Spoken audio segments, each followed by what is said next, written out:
ഞങ്ങൾ എല്ലാവരും ഏകദേശം തുടങ്ങിയത് നാടകക്കാരായിട്ട് തന്നെയാണ്. നാടകങ്ങളാണ് ആദ്യം ചെയ്തു തുടങ്ങിയത്. സിനിമയൊക്കെ അതിന് പുറകെ വന്നതാണ്. അപ്പോൾ അടുപ്പിച്ച് കുറച്ച് സിനിമകൾ ചെയ്ത് കഴിയുമ്പോൾ ഇടയ്ക്കിടയ്ക്ക് നാടകം ഭയങ്കരമായിട്ട് മിസ് ചെയ്യും.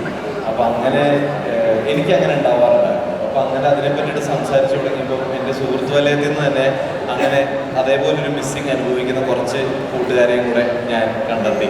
എന്നാൽ പിന്നെ നമുക്ക് എല്ലാവരും കൂടെ ചേർന്ന് എന്തെങ്കിലും ചെയ്താലോ എന്നുള്ളൊരു പ്ലാനിൽ ആദ്യം 2019 ഞങ്ങൾ ചെറിയൊരു നാടകം ചെയ്തു.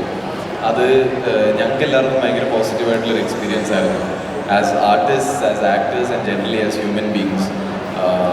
പിന്നെ ഞങ്ങളൊരു 4-5 വർഷം വീണ്ടും പല വഴിക്കായി എല്ലാവരും പോയി പല സിനിമകളൊക്കെ ചെയ്ത് ഇടയ്ക്കിടെ കാണുമ്പോൾ സംസാരിച്ച് 2019 ചെയ്ത നാടകത്തിനെ പറ്റിയിട്ട് പിന്നെ അതായിരുന്നു മിസ്സിങ്.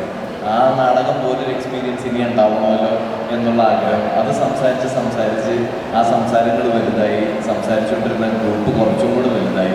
അങ്ങനെ ഇപ്പോൾ പുതിയൊരു സംഘത്തിനെ കിട്ടി, പുതിയൊരു നാടകം ഉണ്ടാക്കി. ബൈ ബൈ ബൈപ്പാസ് എന്ന് പറയുന്ന മലയാള നാടകം ഒരു 1 മണിക്കൂർ 20 മിനിറ്റ് ദൈർഘ്യം വരുന്ന ഒരു കണ്ടംപററി തിയേറ്റർ പ്രൊഡക്ഷനാണ്.